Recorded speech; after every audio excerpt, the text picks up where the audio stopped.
come and speak to you today about nutrition, about different, what happens to blood sugar levels. And if you have any questions about nutrition that you'd like to ask her, feel free to do so. And with that said, Toni Julian. Great, thank you, Amy. Appreciate it. Hi, everyone. Like Amy said, I'm Toni Julian, and I'm a certified lifestyle nutrition coach, and my business is ABS Lifestyle and Nutrition Coaching here in San Jose.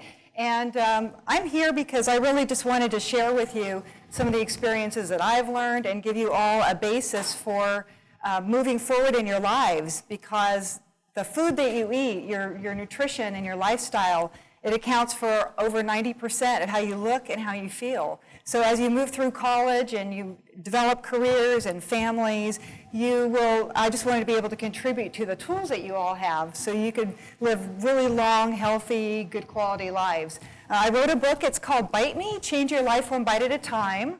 And this is the book that I base my blood sugar regulation and a lot of the things that I'll be talking to you about are in this book as well. So I'd like to start off with just a quick a gauge to get a sense of how your lifestyle choices are now. And what I'm going to do is I'm going to ask about 10 questions. And what I'm going to ask is if it applies to you to stand, and I'll ask you to do that quietly, okay? And once you stand, I'm going to ask another question, just remain standing. And then I'm going to ask you a series of questions to have you sit down. And there's going to be a free gift at the end. So we'll do that. So let me know if you are interested in eating healthy because you're an athlete. Please stand. Any athletes in the room? Several of you. Great. So stay standing, please. Now stand if you want to eat healthy because you want to maintain a healthy weight throughout your life, if that's important for you. Good. Several others. What about if you want to be able to think clearly and do well on tests and your cognitive skills? Is that important to anyone? Well, you're all standing already. Usually I have to go through several to get us all on the same page. So as you can see, we all have that in common. We all want to eat healthy because it benefits us, it will benefit our lives and the quality of our lives in our future. So now I'm going to ask you some questions, and I'm going to want you to sit if it applies to you. So please sit if you did not eat breakfast today. Only a few. That's very good. All right. Please sit if you ate any deep fat fried foods like fried chicken, nuggets, that kind of thing. French fries. I'm sorry, in the last week. In the last week, if you had French fries, deep fat fried foods, a few of you. Okay.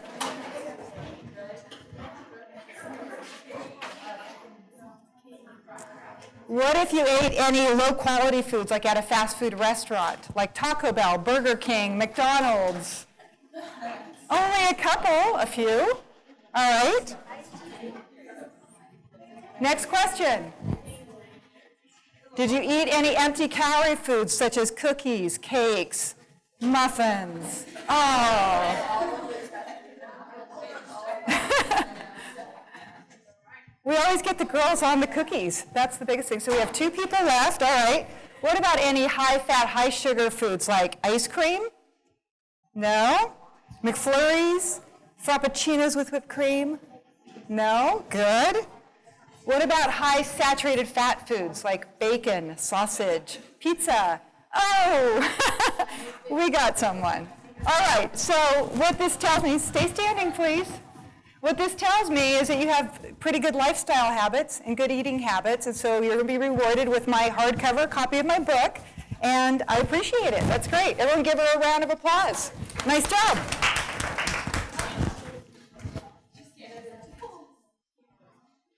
Okay, so welcome to our Healthy Eating and Restaurant Challenge. We're going to go through a little bit of information.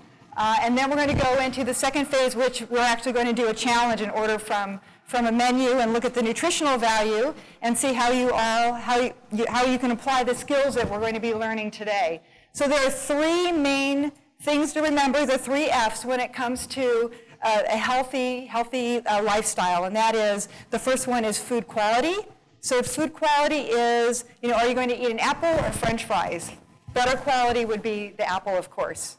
Food quantity is going to be portion control. Are you eating enough so that your calories adjust and balance out over the day? Are you eating too much where you're at you're just putting on weight, or are you at a deficit? So portion control is really important. And then the third F is fitness.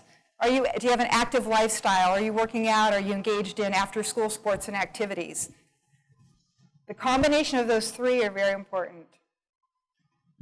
A factor in determining how, if we're at a surplus or a deficit in terms of our calories is having an idea of how many do you need in a day. And everybody's different. It depends on our gender, it depends on our bone structure, and it depends on our activity level. So women, young adults such as yourselves, would burn between about 1,800 to maybe 2,000 calories a day. How many of you are taking after-school sports? Several of you, okay. So you would be most likely needing a lot more calories than that. That's just a range. Guys, teens, between 2,200 to 2,800. And again, if they're doing more activities, it's going to take them, it's going to take a lot more calories for them to sustain their energy level. So I go by 10 top tips for healthy eating. And you don't have to write them down because I have some really nice bookmarks for you all, and it lists the 10 top 10 healthy tips. So the first one is eating complex carbohydrates, and you should have about 60% of your calories from healthy carbs. So we're talking about eliminating the white processed foods. So no white rice, white bread, sourdough, but what you are going to want to eat is a lot of fruits and vegetables and whole grains. So how many of you have tried quinoa before? It's an ancient grain. You have? Okay. A few other. Do you like it? Yeah, it's good. It has twice the protein as rice. It's another great way to get proteins. But it's a whole grain, and it's definitely a good part of a healthy diet.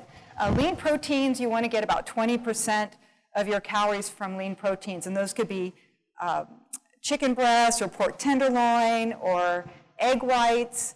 The egg white is where all of the protein is, and the yolk is where all the cholesterol and fat is. So if you eat just an egg white, you can have 5 of them. It's about 1,700 or 17 calories each, and so you can have 4 or 5 egg whites for about 100 calories. Have some fruit with it, and then you've got a pretty balanced meal.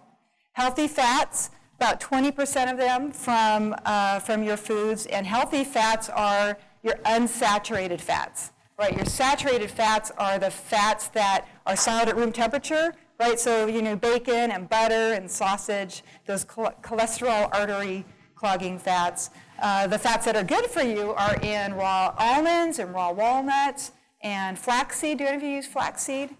Flaxseed meal or flaxseed oil? Yeah, it's really good. It's high in omega-3s. It's great in a smoothie. It's just one of those things you can start incorporating into your diet. Number 4 is eat a variety of fruits and vegetables, and what I like to do is just make your plate, when you're looking at your plate, make it as colorful as possible. So if you think about God bless you, if you think about the red in a bell pepper, or the violet color in an eggplant, or the green of a Brussels sprout, use those colors. Orange in a carrot, use those colors as many as possible. So rather than thinking about, I need, X number of, X amount of vitamin A or X amount of vitamin K, just think colorful fruits and vegetables, and you'll have that variety of the nutrients that you need. 1 serving is only about a half cup. So if you think normally you might have a cup or 2 cups of vegetables with your dinner, you'll be getting 4 servings. So it's not that hard. I know it's hard to think, 4 or 5 or 5 or 6 servings of fruits and vegetables, that seems like a lot. It's actually a little less than what we think, but if you try to incorporate it into every meal, it's easy to do. Number 6 is eating at least 5 small meals a day. How many of you eat 5 meals, roughly, like snacks and meals throughout the day? You eat frequently? That's good. How many of you eat just maybe 2 or 3 a day? Okay.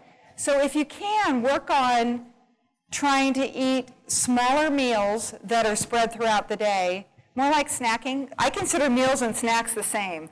To me, if you combine your foods, you're eating healthy foods, you're eating every 3 hours, then you're fueling your body, and it just makes you feel good all day long.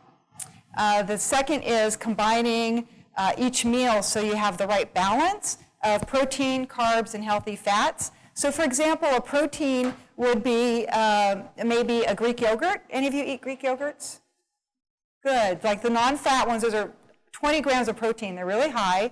If you have that with a piece of fruit, say maybe a banana or an apple, and then you have maybe 6 to 10 almonds, all of a sudden you have a complete meal that'll sustain you. And say that's your mid-morning snack or your afternoon snack, but if you just had an apple, you'd be hungry in just a couple of hours because the apple's a carbohydrate and your body will break it down and metabolize it and burn it really quickly, and then you'll be hungry again. So if you could think about combining it with a little bit of protein and maybe some healthy fat in every meal. Eating out at restaurants, number 8. That is, I would do just in moderation, only occasionally. And the reason is they put in a lot of sodium, and you'll see this as we get into our restaurant challenge. A lot of sodium, hidden sugars, hidden fats that you don't know is in there. You're going to guess the amount of calories, and the amount of calories that's actually in that food is typically much higher. So it'll be kind of an eye-opening experience.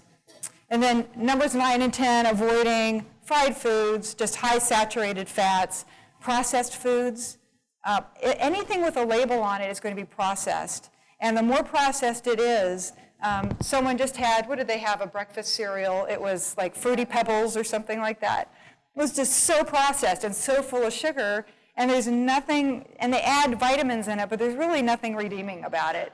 So if you could stick to whole foods, foods that don't come with a label, then you're going to be a lot better off, okay?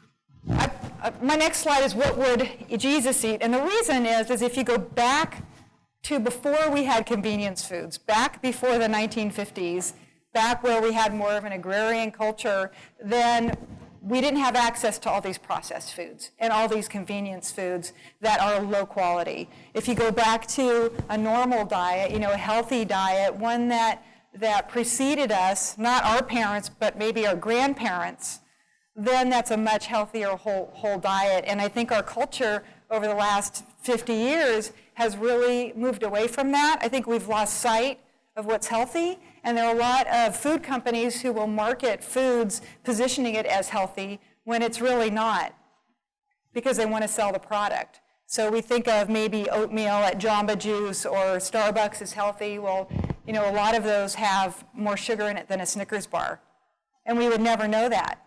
Right? So we just have to be really smart food consumers. So this is a diet, it's all basic. It's all whole grains, it's fruits, it's nuts, it's lean meats and dairy, just a very, very balanced diet. We need to get back to our basics. How many of you ate breakfast this morning? Again, most of you, great. So I don't need to talk in detail about it, except that when you do have breakfast, it's going to fuel your day. It's going to start your metabolism. When you don't eat for long periods of time, your metabolism slows down. And the reason is your body thinks that it's not going to get another meal for a while. So if you start eating every few hours, definitely eat breakfast in the morning. Even if it's a small breakfast, you're going to actually have higher metabolism throughout the rest of the day. All right, this is our blood sugar regulation chart. You can see it here, and there's also one right here if it's a little bit closer for you. The way this works is that our blood sugar is basically the amount of glucose we have circulating in our body. And that glucose fuels, the carbohydrates for our brain. It helps us think clearer. It fuels all of our organs. It fuels the trillions of cells. Our bodies are miraculous, but the glucose is energy for our body. When we wake up in the morning, our blood sugar levels are really low. And what you can see here, this is over time from 7 in the morning to 7 at night. And over here represents healthy blood sugar. That's in this range right here. So healthy blood sugar is between 80 milligrams to 120 milligrams per deciliter. That's a laboratory measurement.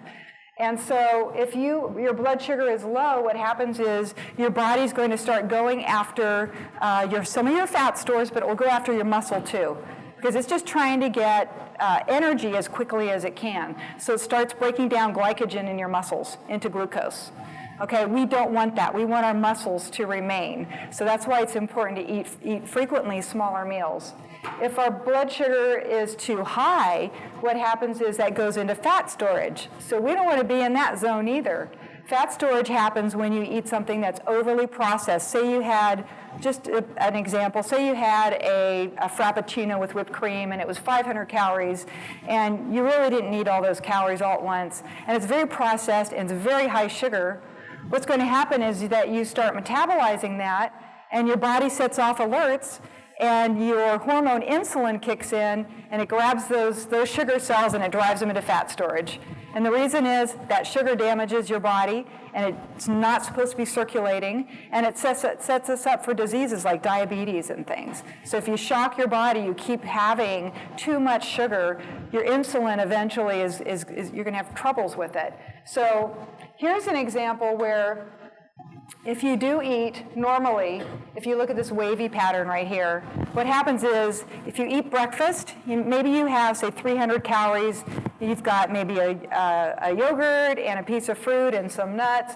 What happens is your body starts breaking that down, so you're getting your energy, your blood sugar levels coming up a little bit, and then it starts tapering off. And then a few hours later you eat again, it comes up a little bit more, starts tapering off. And rather than any sharp ups and downs where you eat sugar, your blood sugar goes up and then it crashes lower later down into this zone, you have a really nice even wavelength of your blood sugar. And what that means is you're going to feel better all day long. Your body is going to be fueled with what you need and you're going to have good energy. This white dotted line represents the way I used to eat about 5 years ago.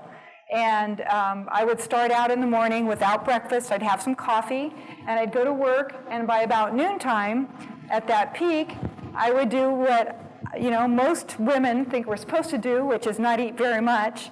So I'd have a 300-calorie lean cuisine, and that was very high sodium. It was very low-quality food, not enough protein, and I'd have a Diet Coke with it, which is also, chemicals and artificial sugars, also very unhealthy.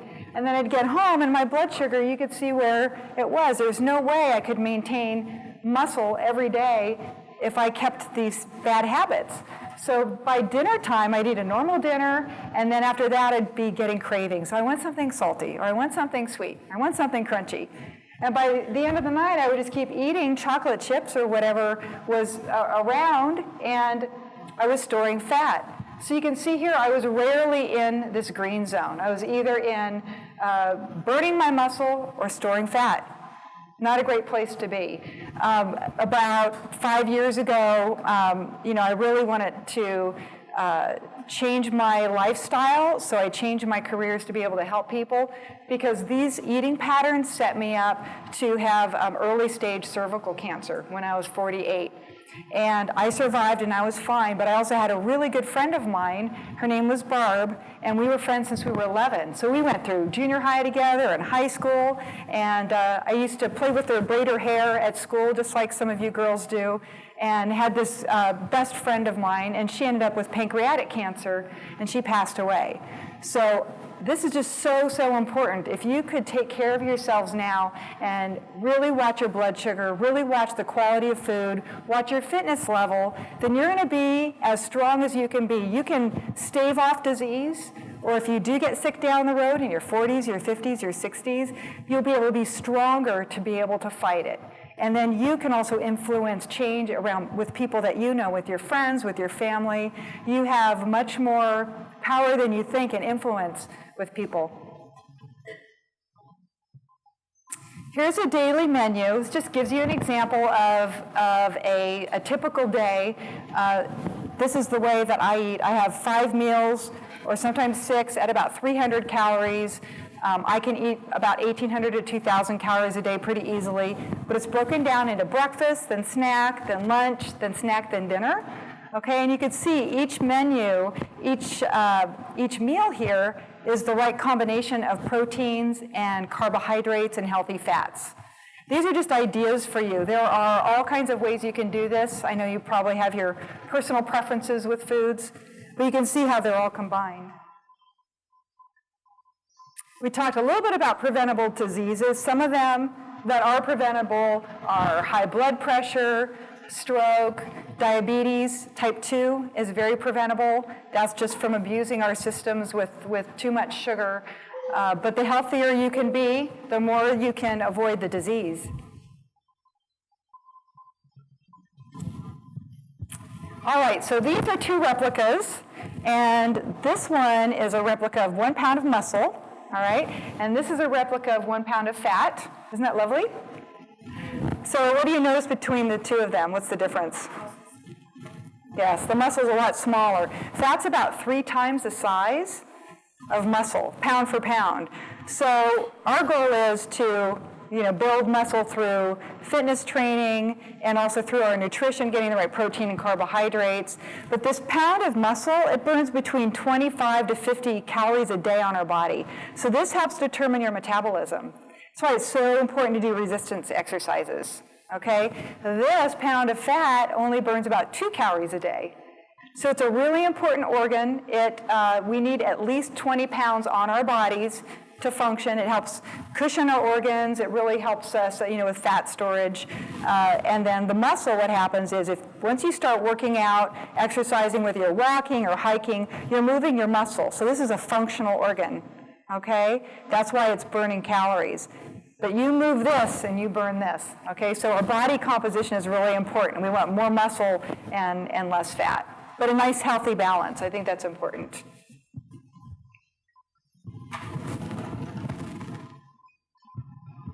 All right, so we're going to get into healthy restaurant ordering, and the one thing I'd like you to think about is as you're choosing from some of the restaurants, we have about 12 local real restaurants with menus and the nutrition information. And what I'd like you to think about is as you're selecting your menu items, build your meal. So whether you're ordering at a restaurant or whether you're trying to just pull some food from your refrigerator at home, you think about which foods and where do you start. So start with what's a good lean protein, what are the good complex carbohydrates, whether it's brown rice or vegetables, how would they be prepared, ideally baked, broiled, or grilled. And it says crunchy, it's going to be fried. That gets a lot of adults. I'd like that, crunchy polenta, well that's deep fried, or tempura is always fried. So I would stay away from those and kind of stick with that. Choose the amount of calories that you think you're going to need. It could be 300 or 400 or 500 calories for this meal, but just try to get a good range there. And here are some nutritional guidelines. One is sodium. You don't want any more than about 1,000 milligrams a day. Sugar, if you see something on your menu item and it has 4 grams or less, it's considered low sugar. If you get into 10 grams, 12, 14, 56, whatever, that's very, very high sugar. Saturated fat, we always want to shoot for 0, okay? And then total fat, a rule of thumb is whenever I'm looking at a nutrition panel and it will say a certain number of grams of fat on it, I go for 1 gram of fat per 50 calories. So if you have a serving size that says 200 calories, then 4 grams of fat is about 20%. That's how to estimate how much fat, how do you know if it's high fat, low fat, too much fat, more than what you need for that serving? It's just a good rule of thumb. Okay, so now we're going to take the restaurant challenge. We'd like one person who's going to represent your table to come up, and we'll give you your menus and your nutrition information. We'll get started.